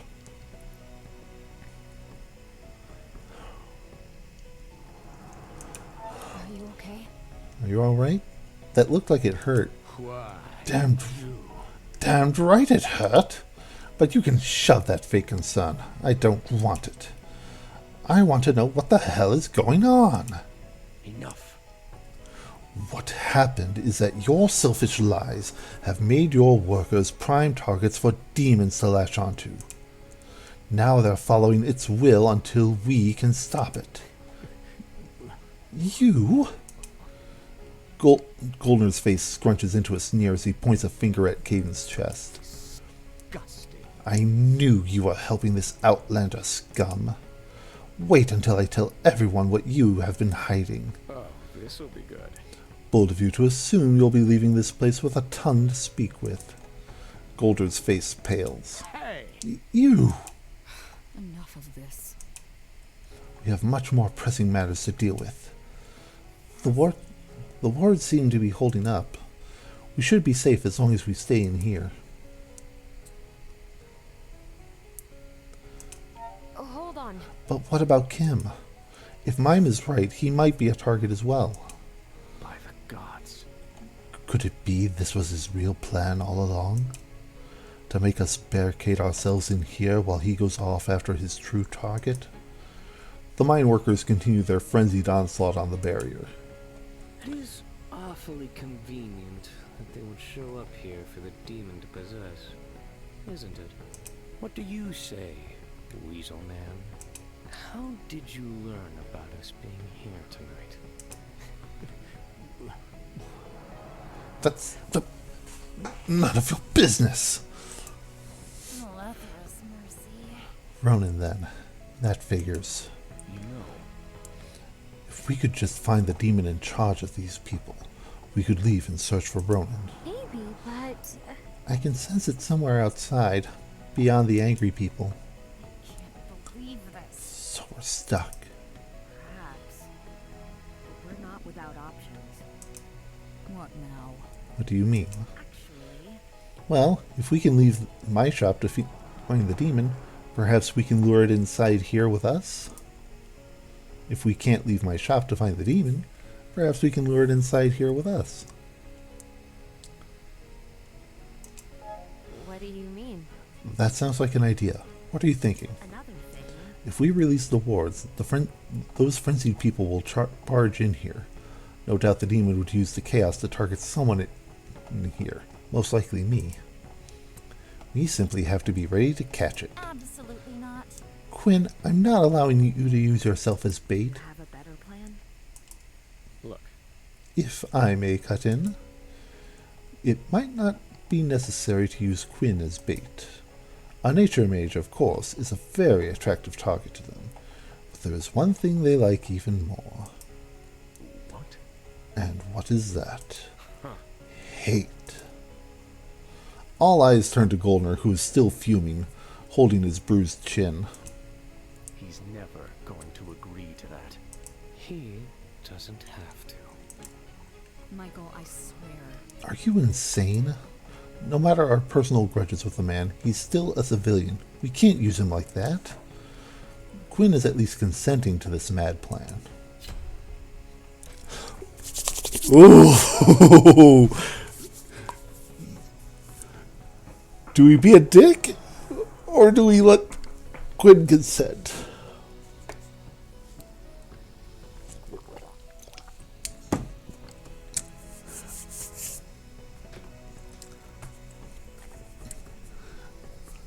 D6?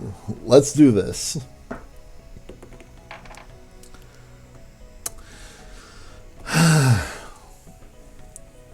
Well, yeah, they are. Quinn is consenting, and it's entirely possible that if Goldner sees that they're willing to do something selfless, maybe he won't be as much of a dick. It's a far hope, but one can hope. Okay. I agree, Victoria. We can't just drag a stranger into this mess. Let's go with Quinn's plan. Thank you. Okay then. I trust you to protect me, Alex. What in the world are you all going on about? Let's not do that. None of your concern, old man. Now be good. Now be good and go take cover behind the counter. Unless you want to get into a fist fight with more of your own bad decisions. Tis.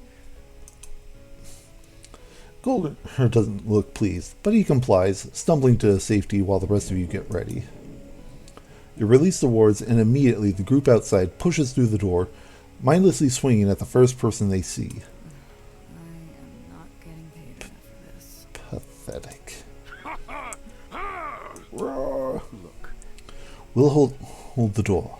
Alex, you keep your eyes on Quinn. Yes, leave the brawl to us. Your companions hold off of the mine workers at the door, and you step close to Quinn, glancing around warily for any signs of the demon.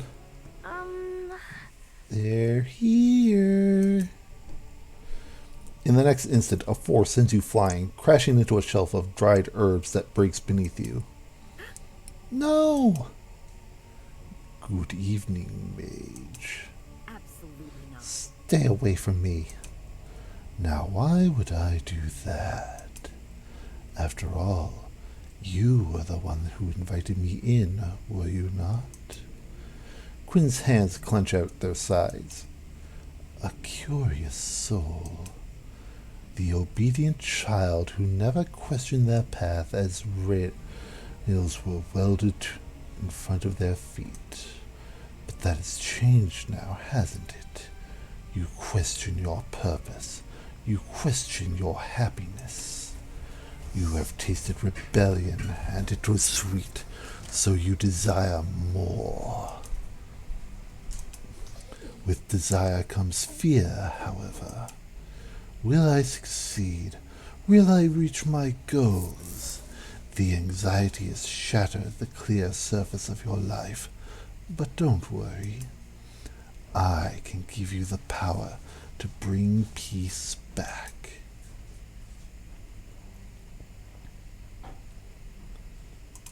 This is it. Don't listen to it, Quinn. It can't offer you anything. I know. Don't you worry, darling. I'm not so easily swayed. You insolent. Okay. Our turn, Alex.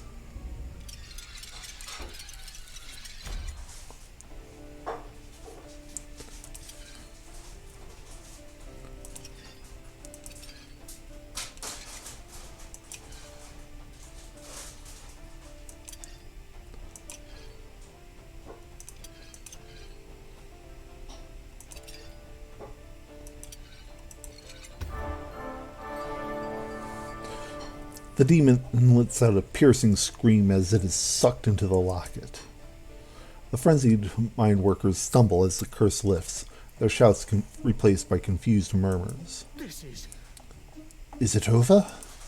Golner pokes his head out from behind the counter, and Quinn breathes in deeply, forcing a smile. It would appear the danger has passed, yes. Which means it's probably time for you and your people to return home. The shop is closed. Did we break in here? What happened? The townspeople are looking around, their confusion slowly turning to panic. What the... I shouldn't be here. Molly will kill me. We should go. They rush out the door, and Goldner stumbles after them, flustered. Why, you... Wait, you cowards! We're not done here! This ends here. Oh, I think we are. Victoria draws her sword and points it at Goldner's neck. Tell me. Tell us where Ronan is. Hey! I don't know what you're talking about. Get that thing out of my face. He yelps when Victoria presses it closer, and Michael chuckles from behind. Speaking from experience, monsieur, you don't want to push your luck with this one. look. The man who told you about our location. Where is he? Why should I help you?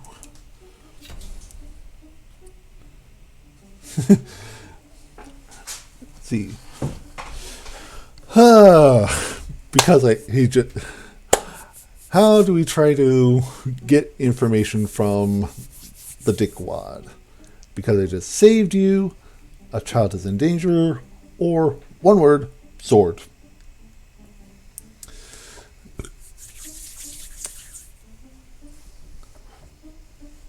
Alright, 1, 2 for the first, 3, 4 for the second, 5, 6 for the last.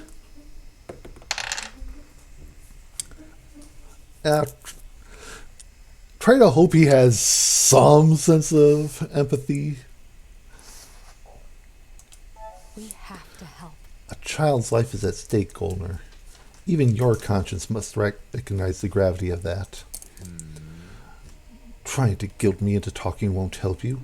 How do I even know you are telling the truth? Really?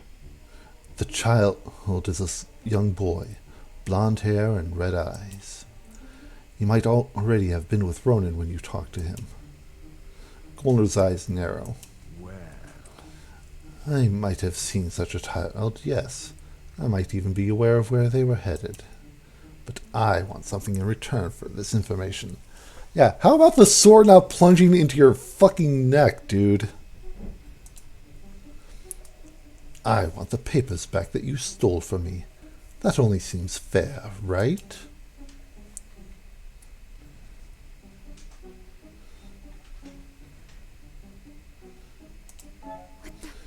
You would bargain with a child's life like this? I am offering you a fair deal.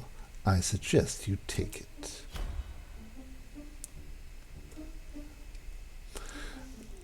Yeah. Okay, empathy done. You have a sword at your throat. I suggest you speak. Why, you... Are you threatening me? I'm not. She is. It would certainly seem that way. Now, the question is, are you willing to test the knight's patience? Goldner grits his teeth. Pathetic. Fine. Let's see. The man approached me at the town square about an hour ago. He told me about your little meet up here in the flower shop, and then left. He was heading out towards the woods, but I don't know where precisely. The woods an hour ago? He could be anywhere by now. That sounds to me like a you problem. You arrogant piece of... Allow me to finish that sentence for you, Caden. Shit. You arrogant piece of shit.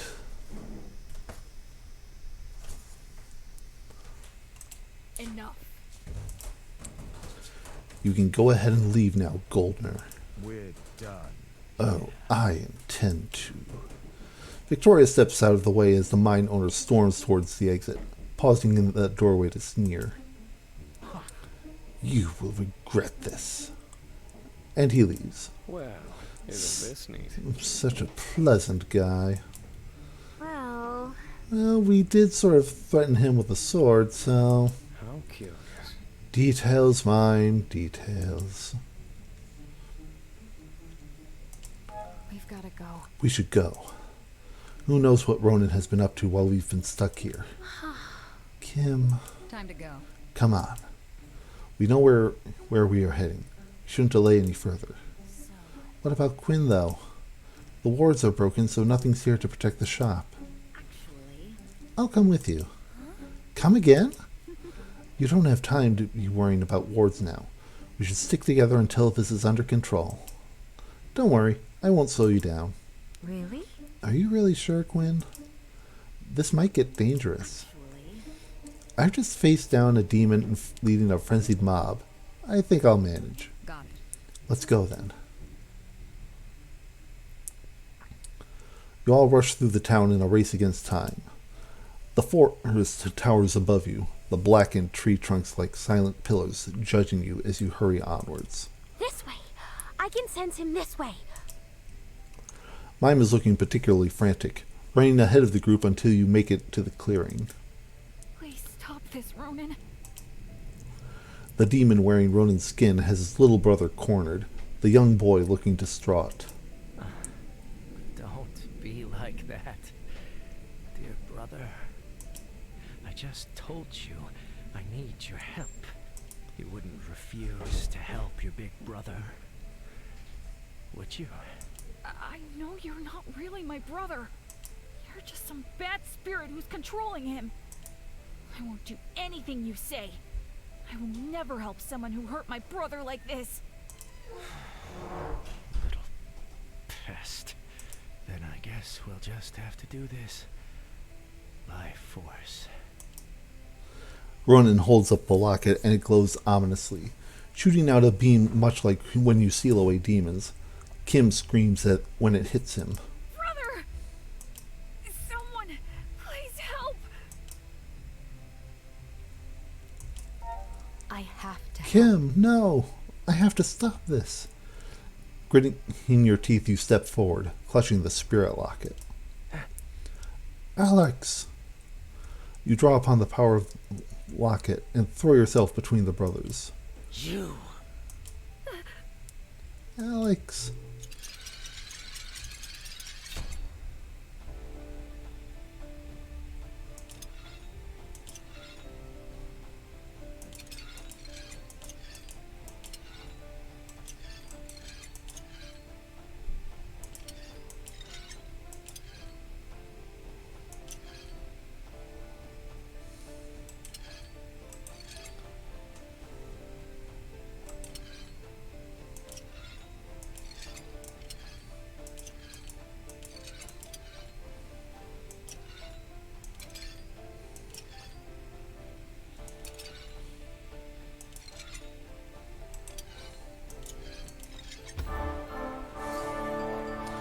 The beams from your lockets connect and rebound off each other.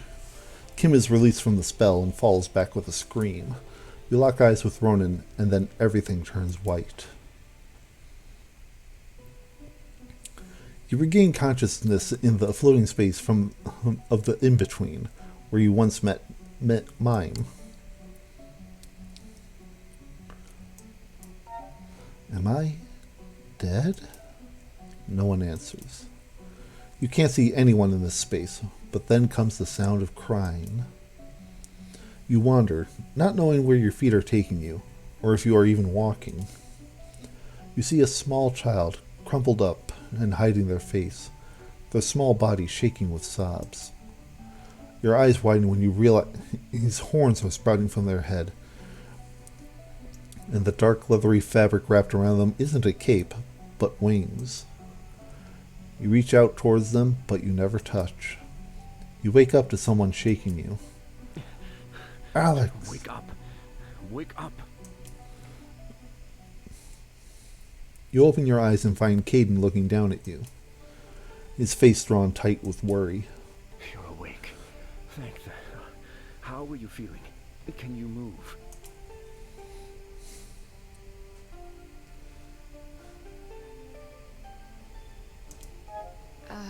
I don't think so. I think you'll have to carry me, tall guy. You and probably everyone around you notice Caden's hue turn a few shades warmer, and he scowls. Don't make light of the situation. You just collapsed. I thought that... He trails off and ruffles his hair with a frustrated groan. Just... don't do that again. You're still out in the clearing. Ronan is gone, and the rest of your companions are gathered around you. What? So, what happened? I'm not exactly sure. Using the lockets against each other seems to have made them rebound, so the spell wasn't completed. You were knocked out cold, and when the light disappeared, Ronan was gone. Really? What do you mean gone? He just disappeared? For now. I wouldn't count on him having just vanished for good, but it seems we won this round. You know... We should get back to the shop. Figure out what to do from there. We still have one more matter to attend to, I'm afraid. Kim appears before you, teary-eyed and scared beyond belief. Alex, I'm so sorry. This is all my fault. About that. I'm fine, Kim. I promise. Please don't blame yourself. Kim sniffles, looking up at you with big, teary eyes. Are you sure? The alchemist is quite stubborn. They won't crack so easily. Now that we know Kim's a mage, I have to arrange for him to be transferred to the academy. I might still have some contacts with the demon hunters I can call in. No! Kim looks distraught. I can't leave. Not now. I still don't know what happened to Ronan. You'll be safe at the academy. This place is obviously dangerous. But he's my brother. I can't just leave him.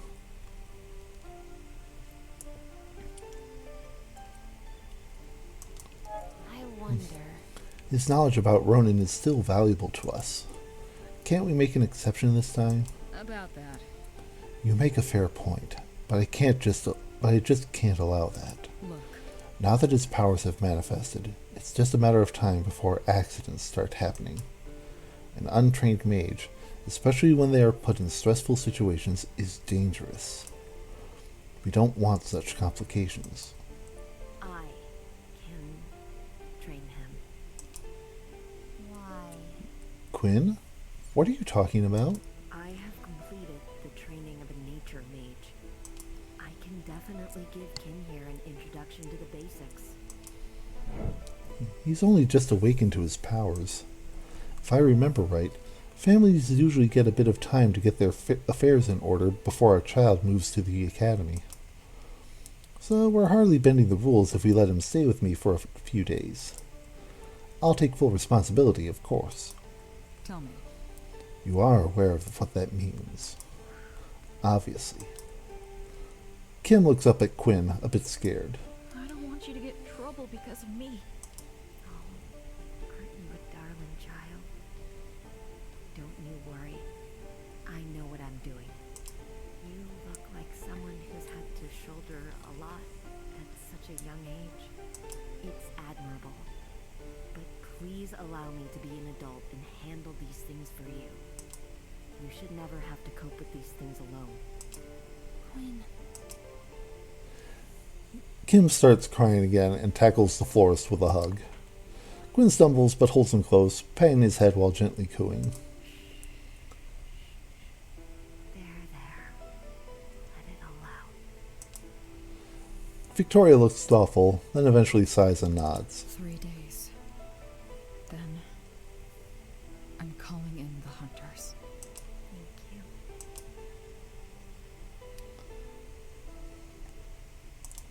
Thank you. Thank you, Victoria. Thank you. Yes, thank you very much. Victoria just sighs and looks away. You return for the night, Kim leaving with Quinn.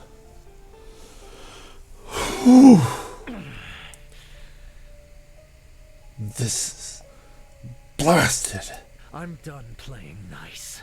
This wasn't supposed to happen. Well. Shall be good. Well. Seems like you are in need of a bit of assistance. What? You. Oh. Fuckers. You all meet up in the library the next morning, rested and happy about your victory. We did it, folks. We saved Quinn and Kim and sealed away another demon. So, With these demon souls gathered, we should have enough power to fix the tear in the seal. That is, once I'm done making adjustments to the locket. What's this, Anne? You're not done yet? Didn't think you'd be the bottleneck here. It's because you people keep dragging me off on all these dangerous missions. That's it. I'm going into research mode. You won't see me until I am done. You know, You should take care of yourself as well. Pulling all-nighters can't be healthy. I'll sleep for a month when I get back to the academy. I applaud your ambition, Anne, but it's no use to us. But you are no use to us if you keel over from overwork. After Ronan's defeat yesterday, I believe we have a chance to work in peace, at least for a while.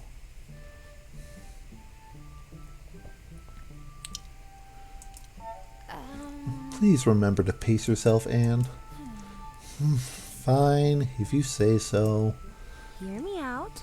If you're going to wait for Anne to finish up the locket, Do you think we can go to that flower festival everyone's talking about?